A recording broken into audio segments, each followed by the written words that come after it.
going on, movie fans? My name is Michael Weer. I love talking about movies, and we've officially made it to the end of December 2023, and just like all of the previous months in 2023, it's time to rank all of the brand new releases that I had a chance to see in December of 2023 from worst to best. Now, just like in previous ranked videos, I may have not seen everything that came out in December of 23, and if that's the case and you saw something that's not on this list, well, throw that in the comment section down below. I'm going to give you a heads up right now. I didn't go see Wonka. Just didn't feel like seeing Timothée Chalamet in a musical.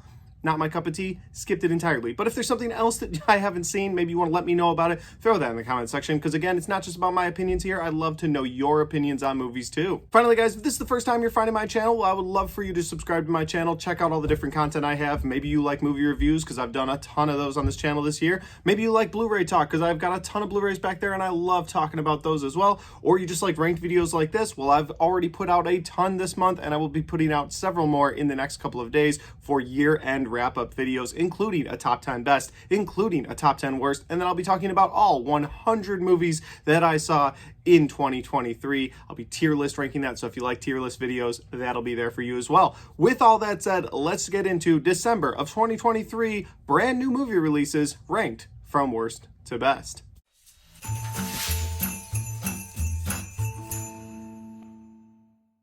Now, I saw 8 movies in December of 2023, and at number 8, we have Zack Snyder's Rebel Moon, Part 1, A Child of Fire. And before the Zack Snyder haters come for me, right back there on my wall, right there, is the Watchmen poster. The Watchmen is one of my favorite movies of all time. In Zack Snyder, we trust. But when Zack Snyder himself goes on Twitter before the movie comes out and goes, guys, the movie that's releasing is not the cut that I really wanted you to see. There's a director's cut where it actually changes the whole framing of the movie. It's a completely different movie. That's the cut you need to see. That doesn't bode well for your movie. But I still went into this movie with high expectations because in Zack Snyder we trust. So I went to see this movie. Well, I sat on my couch and watched this movie on Netflix. But I watched this movie and my God, snooze fest to start. It's just an absolute snooze fest. Way too much slow motion, and the colors in this movie, everything just seemed dark and out of place. Nothing seemed enjoyable about this movie. Just didn't have a good time with it. Then there were these huge monologues from people that would just tell about their past and what's going on. And I understand you have to set a little bit of that up, like in the opening scene when they're monologuing about everything that's going on with this empire and this situation. That's fine, because a lot of movies have to set that up. But for then that same voice, that same monologue to go on and on and on in different points of the movie, I'm just like, just please, just monologue once at the beginning and then show me the rest. Don't have to monologue me through every little bit of the movie. And I know this was part 1 and part 2 may blow me away and may change my mind. I may go back to part 1 and say, oh my God, this was brilliant. I love how they set this up. But as of right now, part 1 is at the bottom of this list. And one last reason it is because this movie spent the entire movie recruiting this team, this elite team that they could go against the Mother World with. And I think it's Mother World. I don't know. But this whole team, and they got them together and they get them all in the same place at the end. And you're like, all right, now we're going to see what they can do. Oh, no, we're not. Okay, so maybe we'll see what they could do in the next movie. And so it's just like wasted potential that you could have done at the end. Like, you could have done something interesting with that last bit of movie, and it just fizzled out. So I hope Rebel Moon Part 2 is better. I really hope Zack Snyder's director's cut is better. Not sure when we're going to get that. Sounds like we are going to get it. I just don't know when. We'll see if it's any good at that point. But for now, Rebel Moon Part 1, A Child of Fire. I've talked about it too long, and it's number 8. At number 7, guys, is the last rom-com that I saw in movie theaters this year. And yeah, I said last because I saw a few this year, but I saw a lot of movies this year. It's not my fault. But I saw Anyone But You, and it stars Sydney Sweeney and Glenn Powell. And it's your typical rom-com where two people meet, they fall in love, and then something happens, and it tragically breaks them apart, and they don't like each other at all. But then, as fate would have it, they get put back together, and now the two of them have to learn to get along, and that leads to a relationship of love and trust. And at the very end of this movie, it's every rom-com trope you could think of. Like, I will say this, if you're a huge rom-com fan, I think you will love this movie because it has every trope of the rom-com movie in it, including the guy who needs desperately to get to a certain place, and so he asks strangers for help, and they just are like, yeah, we'll take time out of our day. We're on the clock, but yeah, we'll take time out of our day to help you. Like, it's got every trope. So if you're a big rom-com fan, I think you will love this movie. I'm not, so it didn't really work for me.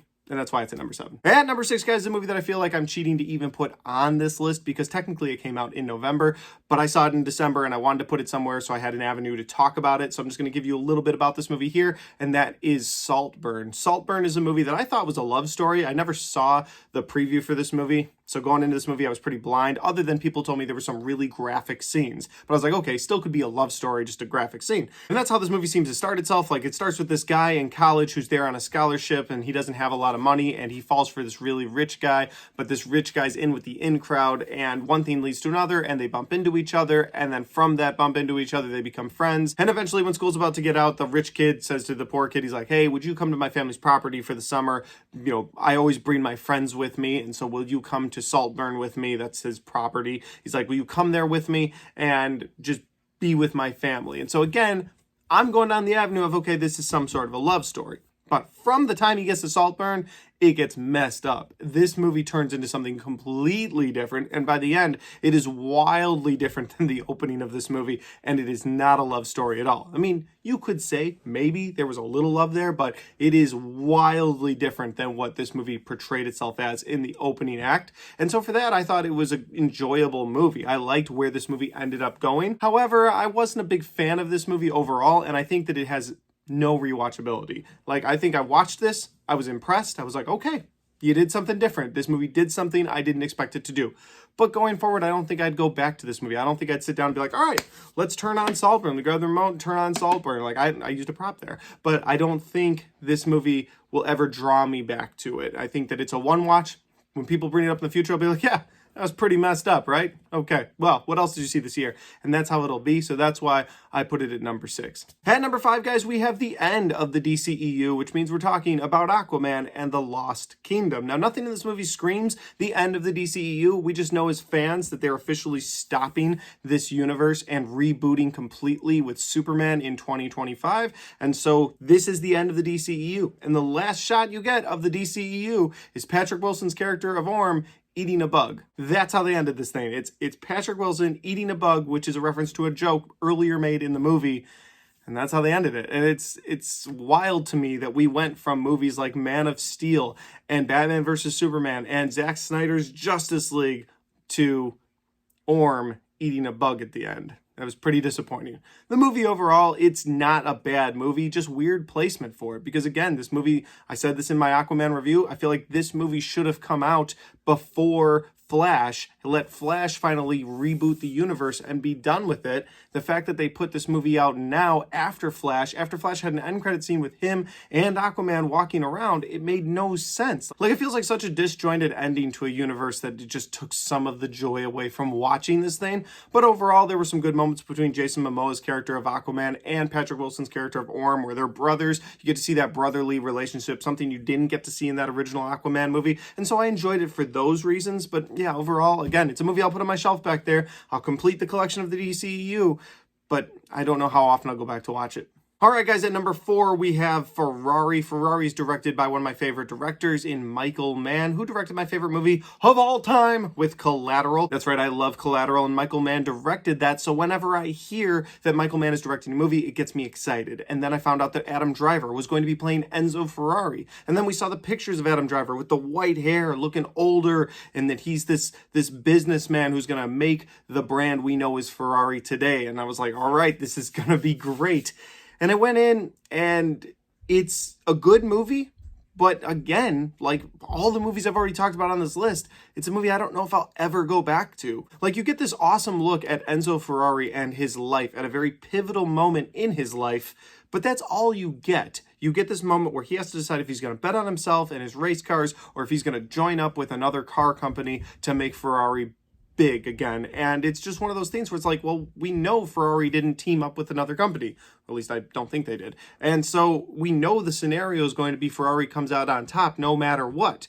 And it was different from a movie called Ford versus Ferrari that came out, where a story I had no idea about. And it was like, well, I know the Ford Mustang is a big deal, but like, I didn't know that Ford versus Ferrari, this feud they had on the track, would lead to these great cars one day. And that's a story I was invested in heavily. I didn't know how that race was going to end at the end of that movie. But with Ferrari, it didn't really matter how the race was going to end because you know how Ferrari came out in the end. You know the Ferrari car, you know that name, you know that brand. And so I wanted a little bit more out of this movie. And again, you get one shot of this guy's life in this time period, but there seems like so much more you could have explored on either end of that shot, and they only explore that little bit of time. Now, here's the thing. I understand that people have griped about the movie Napoleon that came out this year, where it just kind of went over his life and did like the greatest hits of Napoleon's life in that movie. And so I'm not necessarily asking for something like that from this Ferrari movie, but just a little bit more exploration into why he became the man that he became. Like,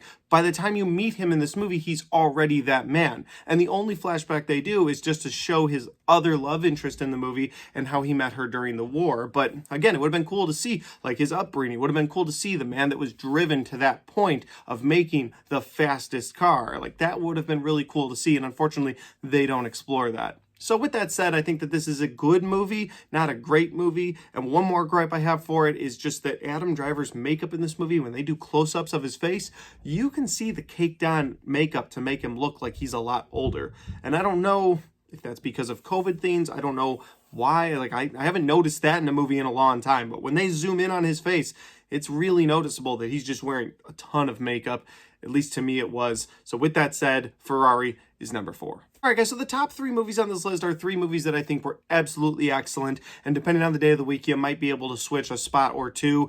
At number 3 is The Iron Claw. And The Iron Claw talked about the life of the Von Erich family, and it's a very emotional story. It's a story about a father who was a wrestler who never really got to the top, but then he had 4 sons and was like, I'm gonna get all 4 of you to the top of this wrestling business. And so he pushes them in ways that's almost too far for a father to push his sons. And you see the emotional toll that it takes on them. And you also see the result of one brother, played by Zac Efron in this movie, trying to keep his family together, trying to keep them all grounded, but unable to do that. And just the heartbreak and the loss that he feels, you feel throughout the runtime of this movie, which all leads to one of the most emotional scenes I've seen in a movie.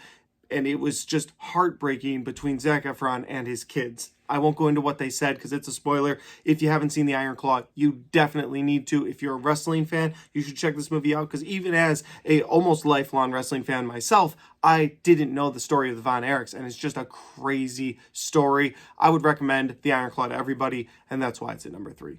At number 2, guys, we have an A24 film, and that would be Dream Scenario, starring Nicolas Cage. And Nicolas Cage plays a run-of-the-mill professor, nothing special about him. He's just your average guy, lives with his wife and his kids in his wife's house that she grew up in, so he's never really become the person that he wants to be. And then a weird viral phenomenon starts happening where people are claiming to have seen him doing nothing in their dreams. And it's just kind of weird because he's the guy showing up in people's dreams. Even people that have never seen him or never met him before, he's in their dreams, just passively watching them while an event happens. And it's a weird phenomenon that starts, and it gets him some of that viral sensation that so many people crave. And so he kind of falls into that world of viral sensation that nobody can explain. He's doing podcasts, he's talking to people about it. He's become the famous person he's always wanted to be. And then one day, something happens in that dream world because he starts showing up in people's dreams and murdering them. And while he has no control over this, and he has no say in this, he has no idea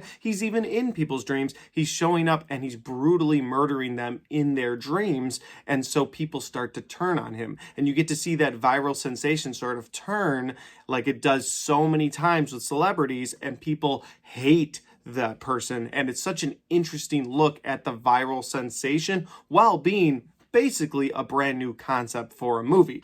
Now, the reason this movie is not at my number 1 spot was they did something that's a little too sci-fi. And it's funny because the movie in my number 1 spot is a sci-fi movie that did something very scientific. So I don't know, like, look, based in real science. That's where I thought this movie would go. But this movie takes a left turn toward the end of the movie, and they're like, here's this brand new device that's like so futuristic that it's so unreal. Now, it works for the plot of this movie, and it makes for a very emotional send-off for this movie. I know that it's one of, if not my wife's favorite movie this year. I really enjoyed Dream Scenario. I recommend it to all of you. It's number 2 for December. And guys, at the end of this list, we have number 1. And of course, if you've been following me at all this month, you know that it's Godzilla -1. I love this movie. I saw it twice in theaters. I cannot wait for this thing to be out on physical media. I heard they're releasing it in black and white in Japan, so I hope whatever physical media we get, we also get a black and white version, because I'd love to see this thing in black and white. From the score to this movie, to the emotional beats of this movie, you know, it's crazy because I have never in my life, as a lifelong Godzilla fan, I have never once liked the human element to a story. I always thought, oh, this is holding the movie back. Come on. Now, maybe I'm getting a little older. Maybe I need to go back and watch some of those Godzilla movies. But legitimately, I've never been interested in the human element to a Godzilla movie. I've always wanted to see Godzilla destruction, whether he's the bad guy, whether he's the good guy, whether he's teaming up with somebody against another monster. And so when I went in to see this movie, I was like, all right, it's in Japanese. I got to read subtitles the whole time. It's Godzilla by himself, so they're probably going to focus on the humans too much. I didn't have high expectations for this movie. I sat down and watched this thing and was completely and totally blown away with how much I loved it. And what I was talking about in Dream Scenario a second ago with how they went like this super sci-fi twist, you have a movie about a radioactive lizard here who's now this beast of a monster, and they go at him with a very scientific, based in real science plot to try and stop him. And I loved that. And my dad loved that too, because the second time around, I saw this movie with my dad, and he was like, I really like that they use science to take on Godzilla. And I agreed. I agreed completely. It was so cool to see that this grounded approach, like what we would do, like the average humans would do to go after Godzilla. And it's like, well, we got to do something in science. So there's got to be a scientific way to beat this thing. And so it's such a cool concept for the movie. But then we get into Godzilla, and oh my god, I've never seen an atomic blast that cool. I've seen it twice, and the different atomic blasts they use in this movie are just incredible to watch. The colors in this movie are beautiful on Godzilla and also the rest of the movie. Again, the emotional beats in this movie are just fantastic. I love that human element where you're dealing with a soldier who's got PTSD from World War II. He was a kamikaze pilot for the Japanese Empire, but he chickened out on his mission, and so he goes home with a lot of shame. People around him know, like, hey, you didn't finish your kamikaze mission. We lost the war, so maybe you're part of the reason we lost the war. And so he's got all this shame on him, plus PTSD from a run-in he had with Godzilla at the beginning of this movie. And so he has to deal with that. He has to struggle with that. And I just think that it all tied together so perfectly, so well, that I had to make it my #1 movie for December of 2023. And guys, that's my ranked list for December of 2023 from worst to best. If you enjoyed this, don't forget to hit that like button. It helps the video, it helps the channel, and it helps me right here. Thanks for watching. I'll see you next time.